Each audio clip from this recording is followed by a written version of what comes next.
Hi everyone, it's MJ here. I read 5 books this month, 2 children's books and 3 adult books, so I thought I would wrap them up for you. Emma here is actually going to do her own book review at the end of the video, so stick around for that. She is going to be reviewing Muddy Paws, which is one of your favorite books? Yeah? Yeah. Yeah, okay. Alright, so let's get started.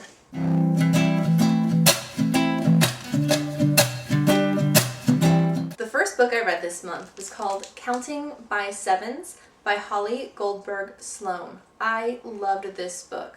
The premise of it is there's a genius young girl who finally starts going to school and she does not fit in at all. Everyone thinks she cheated on the standardized test because she did so well. She got a perfect score, and since she was sort of off, no one believed that she was so smart and she was a genius. She starts seeing a school therapist named Mr. Dell. He is a despicable character when we first meet him. Since the book is written through the eyes of Willow Chance, who is a genius, it is hysterical. She analyzes things to the extreme, but she doesn't understand things like love and empathy and pain. It's just a beautiful, wonderful story. I was smiling the whole time while reading it, and when I wasn't smiling, it was because my heart was aching for Willow. She's just such a lovable character, and the way she describes her grief and her heartache and her situation is breathtaking and beautiful. Counting by Sevens by Holly Goldberg Sloan, I gave it a 5 stars out of 5.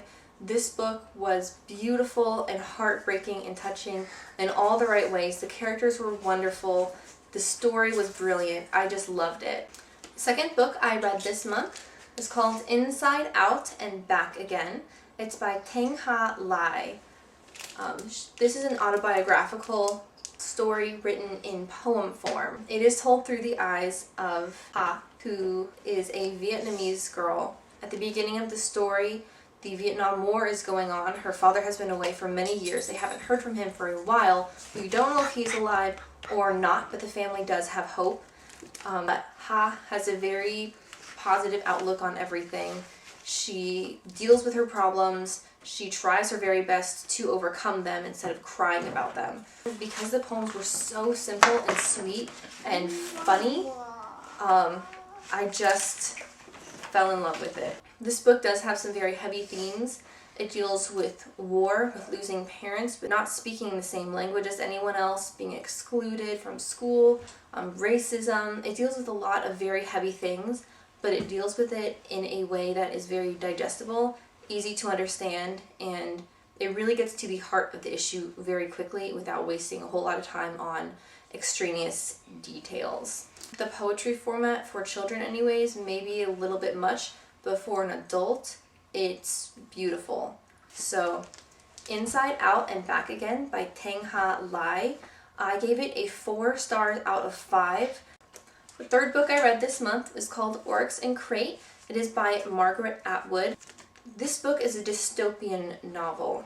When the book opens, we meet Snowman, our main character. He is in the middle of the woods. He seems like he's been there for a long time, surviving off of almost nothing. And there's a strange tribe of people around who are different enough that you also think of them as some strange other species, other tribe. And we're not really sure what's going on. So Snowman has some flashbacks to how it all began.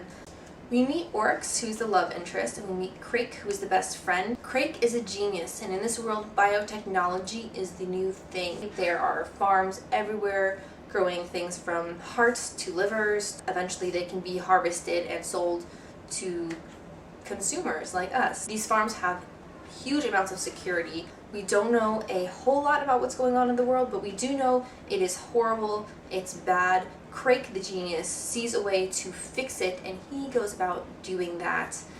And through these flashbacks, we learn exactly how he does that.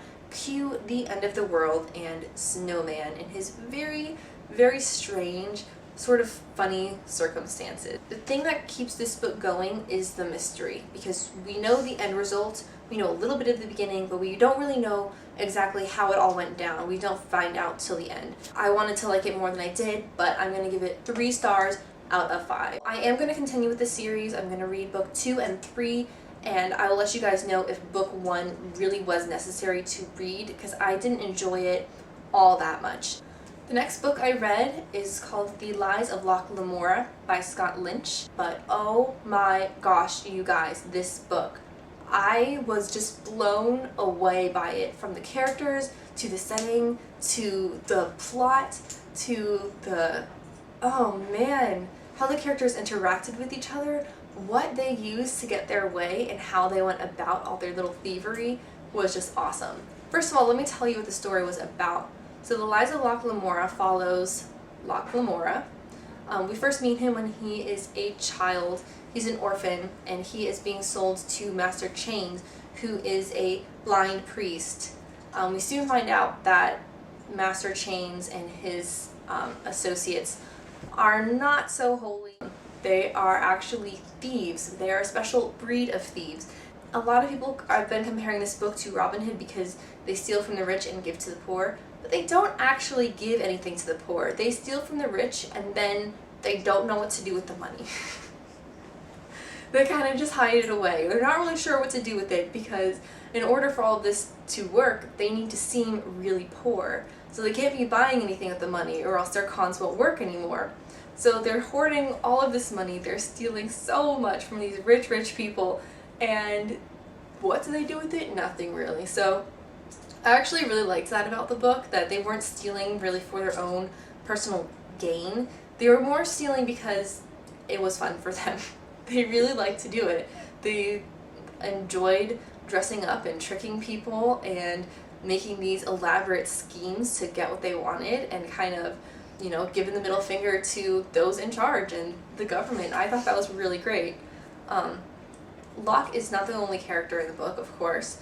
He is part of the Gentleman Bastards, which is the clan of these thieves who concoct these schemes together. Locke is not the only character in the book, of course. He is part of the Gentleman Bastards, which is the clan of these thieves who concoct these schemes together. The relationship they have with each other is just wonderful. They are constantly bragging on each other, and Bug in particular, little Bug, he is the apprentice who they're always just picking on, and anytime there's something that they want done that no one else wants to do it, they make little Bug go do it because he's the apprentice and it's good for his moral education. Man, I just loved this book so much. The way they weave the story from past to present, to little flashbacks about the city itself and how people became how they are in the city, it just gives you such a full picture about how that world was, and I really loved it. I wrote a written review on it as well. It is on my blog. I will put the link to it underneath this video, but I did give The Lies of Locke Lamora 5 stars out of 5. I really loved it. I kind of want to read it again, but I just read it, so maybe next year I'll reread it. The final book I read this month is called Lock In. It's by John Scalzi. I also listened to it on audiobook, so I don't have the physical copy with me.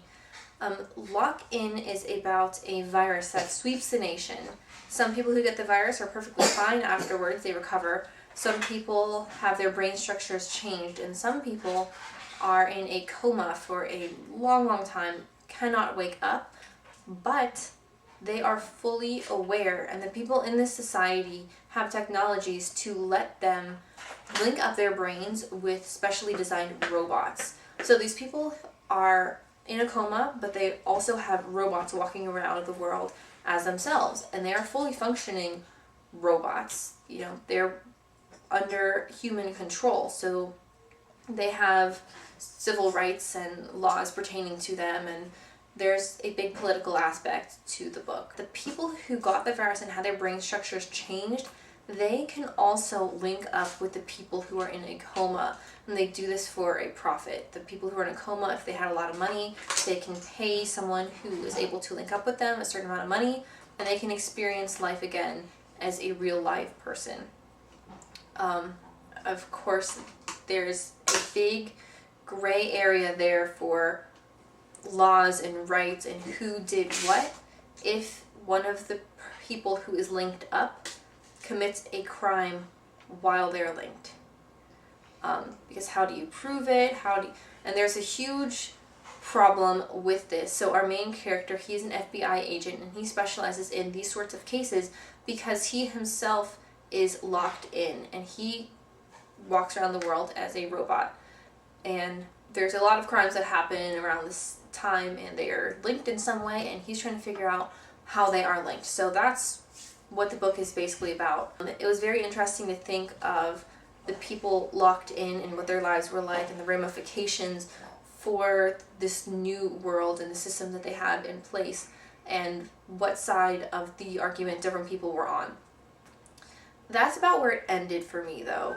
I'm a very character-driven reader, and the characters, they just weren't doing it for me. The main character was walking around the world in a robot body, so no matter what he was doing, the worst thing that could happen to him is he would dent his robot. There was no tension, really, and I didn't get to know the characters well enough that I felt any empathy for them. Because of that, I didn't enjoy the book as much as I thought I was going to, but I know a whole lot of people did. If you're not a very character-driven reader like I am, you'd probably like this book a lot more than me, especially if you like robotics and futuristic societies. This book would be for you. It was not for me. I gave this book a 2 stars out of 5. I wouldn't read it again. My 5-year-old daughter, Emma, is going to be reviewing her book that she read this month. This is the first time she's done her own video, and she was really excited, so. My name is Emma. I am 5 years old, and I am going to show you a book called Muddy Paws. My favorite part of the book is when Muddy Paws gets his name. Like every page he never gets one name, but now on the last page he finally gets his name. And how he got this name is because he keeps on getting messy and getting paw prints all over the place. He keeps on falling on muddy stuff and stuff like that. And he gets dirty, so that's how he got that name. Good. I think that ages like me, 5 ages, and some young kids, 2 or 3, would like the book. Great. And that would be all for today. I hope you all enjoyed this video. If you did, please like and subscribe. Bye!